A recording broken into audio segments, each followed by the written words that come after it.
Hello Mishpucha, it's Courtney, America's Jewish Mother. I am back with a Friday Reads video.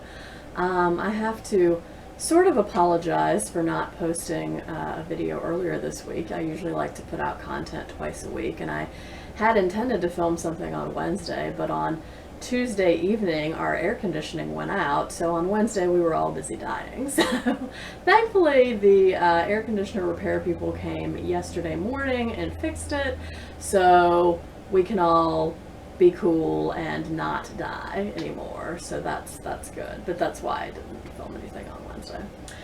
So I finished 4 books this week. I'm currently reading 4 books, so let's get into it. So the first book I finished was Thomas Pynchon's The Crying of Lot 49. I talked some about this last week, but it's a short little thing. It's about 150 pages long. This was part of my math prompt for Doris's summer school readathon. That's Doris at Aldi Books. So I've now finished, I think, all of the, well, okay, I guess technically all but one of the prompts for the summer school readathon. So this book is about, excuse me, this book is about Oedipa Maas, and she lives in California, and she finds out at the beginning of the novel that she has been made the executor of the estate of someone that she knew and was, I think, a lover of at one point, named Pierce Inverarity or something like that. So it's sort of about her journey trying to figure out how to fulfill her duties as executor or co-executor of the will, along with a lawyer named Metzger. And in the meantime, she keeps uncovering I'm gonna say clues, quotation marks, and things that she thinks are all related to one another in some vast hiding in plain sight conspiracy that involve the U.S. Postal Service, a symbol that looks like a muted post horn, Maxwell's demon, which is a concept from physics, and then this Shakespeare-like play. I don't remember what it was called now, but yeah, and it's just like all of these things are somehow connected together, and like every single person she encounters she thinks is also somehow connected to this. But yeah, so it ends up basically being a waste of time, because none of these things actually come to fruition, and by the end of the novel she doesn't know any more about it than really she did at the beginning. She's just more confused, and she's alienated people around her, and she's still sort of chasing after connections between these things that don't really exist. I quoted last week in my Friday Reads video a couple of passages that I felt like were suggestive that Pynchon was kind of saying obliquely that Oedipa's search was futile and she was not going to find anything, and I think that theory was in fact borne out for me. So I liked this more than I thought I would. It is the first Pynchon I've ever read. But in terms of my 3 criteria that I've referred to previously that I really need for a book to be successful and work for me in terms of a cohesive plot and character development and beautiful writing, this has a plot. I don't know that it's really a cohesive plot because, again, it's just her chasing down all of these things fruitlessly. But it is a plot. I don't know that there's a lot of character development or insight that happens, and the writing is fine, not anything to write home about. So I ended up giving this, but I did like it more than I thought I would. So I ended up giving this 2.75 stars. So I'm also going to say here that this is the week of me giving things quarter-star ratings, so be prepared for more of those. So yeah, that was Pynchon's The Crying of Lot 49. Also this week, I finished Bettina Love's book, We Want to Do More Than Survive, which is about abolitionist teaching. This was for the research prompt in the summer school readathon.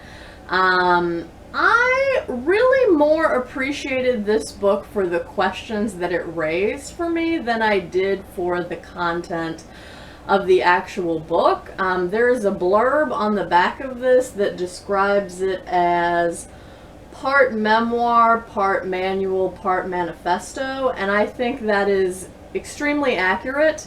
It is in fact all of those things, but I went into this hoping that it would be heavier on the manual side of things and that there would be more sort of concrete examples of what abolitionist teaching looks like in practice. And while she does provide some of that in chapter 5 of this book, it's mostly just a lot of memoir / manifesto, and you know, while again I don't disagree with a lot of the critiques she makes about the institution of education, I have kind of said before, I'm more here for give me a solution or tell me an actual thing I should do to fix it, more than I am just here's the problem, let's just tear down the system. That's not, I don't really like that because that's not an actual solution. So yeah, but I did appreciate some of the questions that this book raised for me. So things like, how can you sort of successfully teach students in your classroom when, you know, you don't necessarily understand where all of your students are coming from, especially if you are a white teacher like I am and you teach students of color.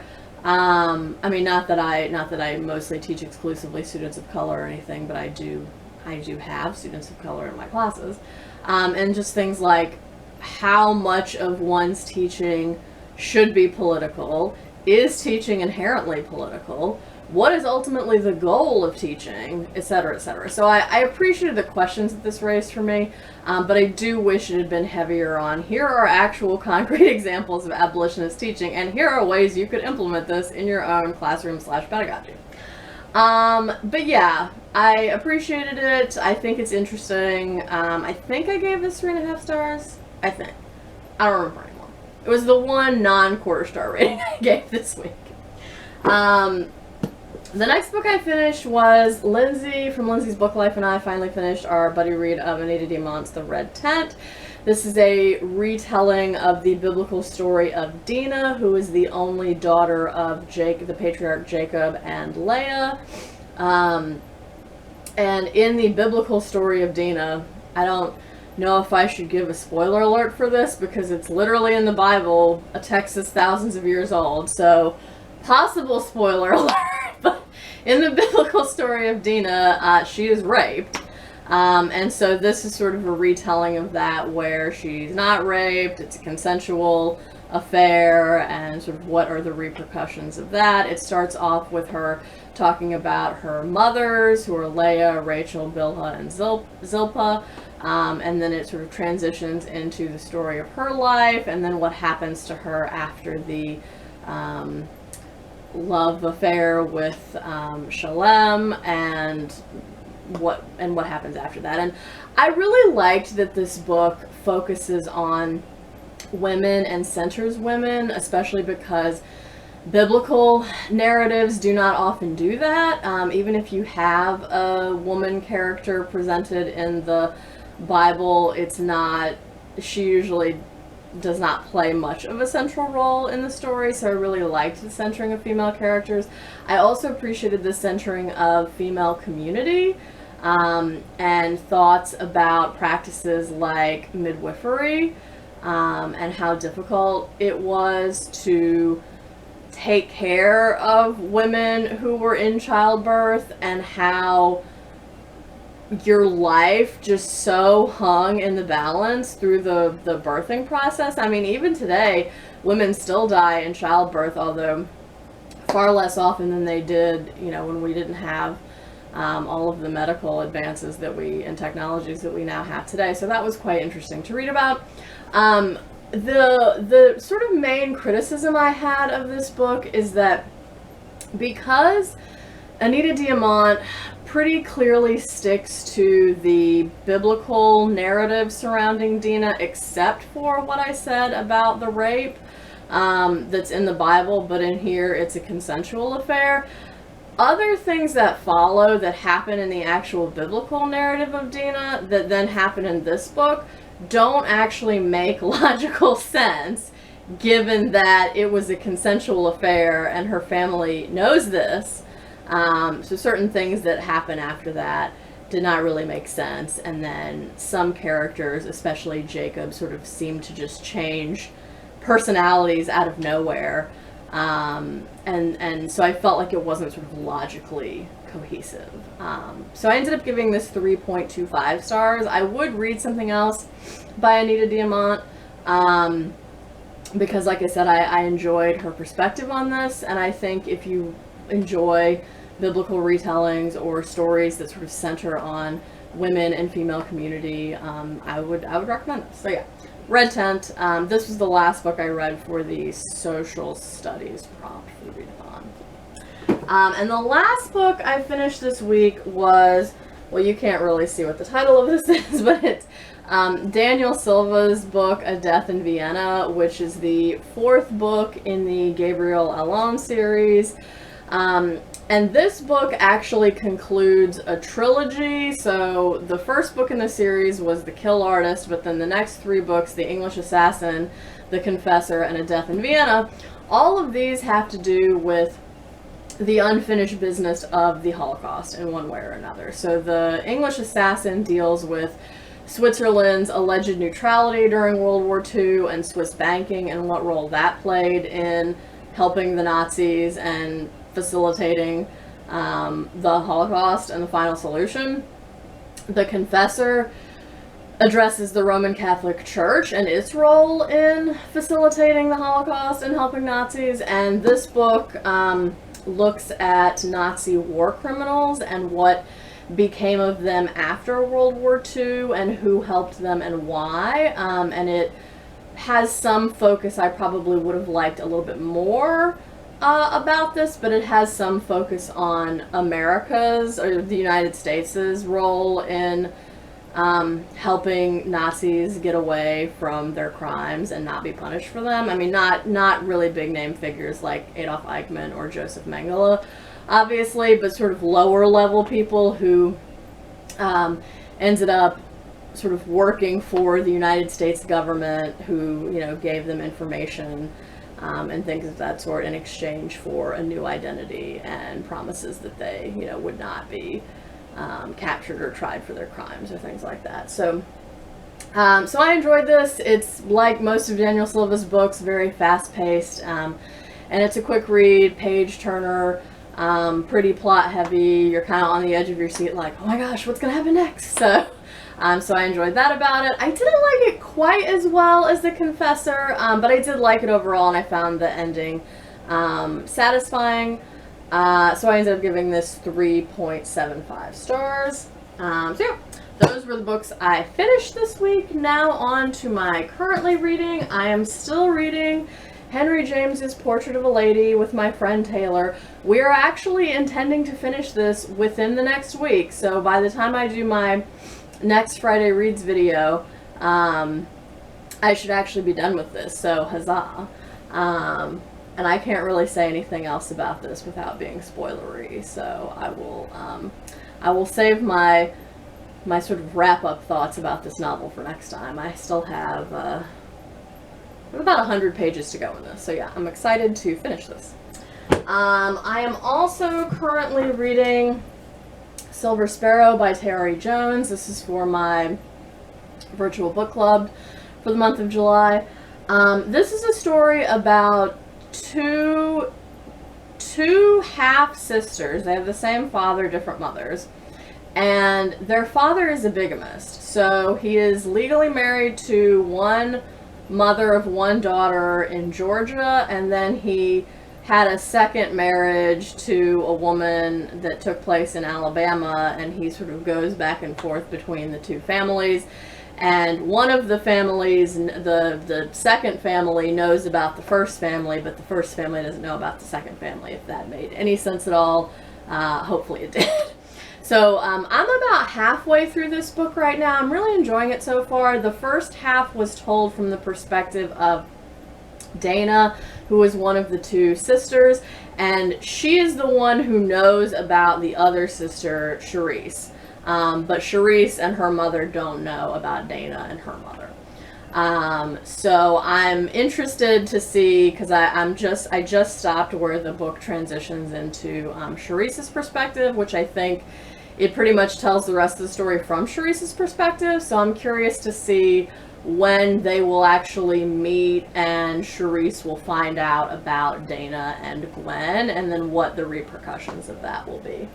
So yeah, this is quite good. Silver Sparrow. And I'm also reading 4 plays by Eugene O'Neill. This has Beyond the Horizon, The Emperor Jones, Anna Christie, and The Hairy Ape. And the introduction to this book actually makes it sound like all of these are early plays of his, and I guess technically they are, but there's also a chronology of his work at the end, and the chronology, because he started publishing things in 1913, actually makes these plays seem like they're more mid-career, because he published things from 1913 to 1943 was his last publication, and all of these plays came out in 1920, 1921, or 1922.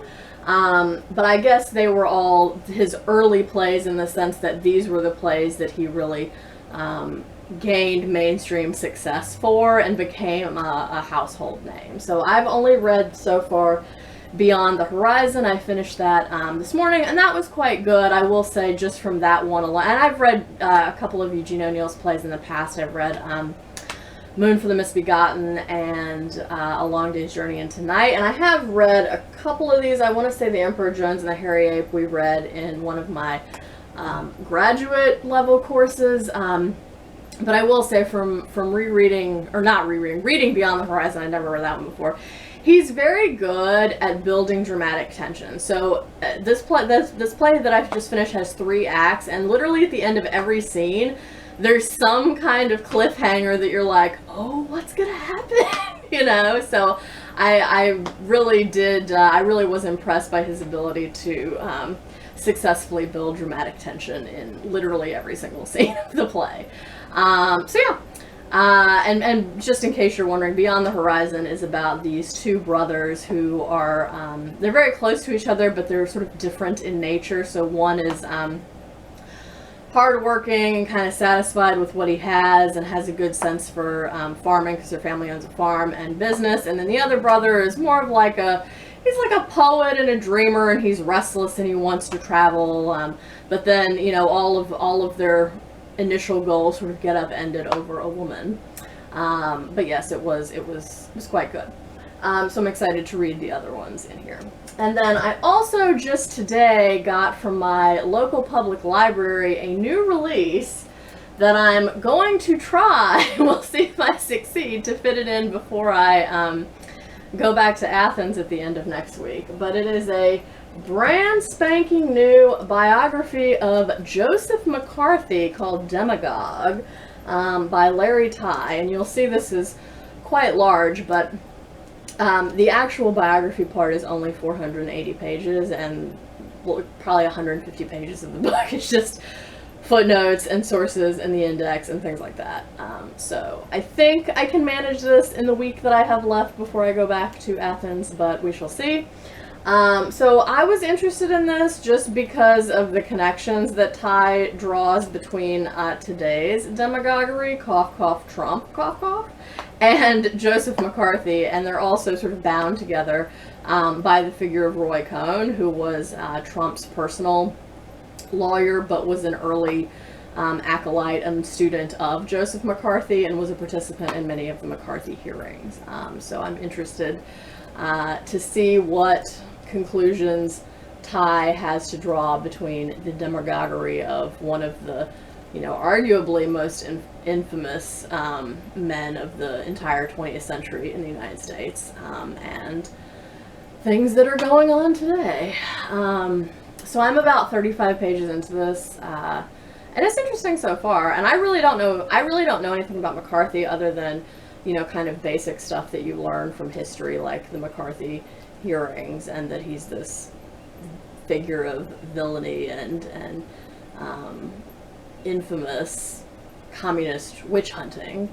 So yeah, I'm interested to see what Tye has to say about McCarthy and his legacy. So yeah, that is everything that I've read and am currently reading.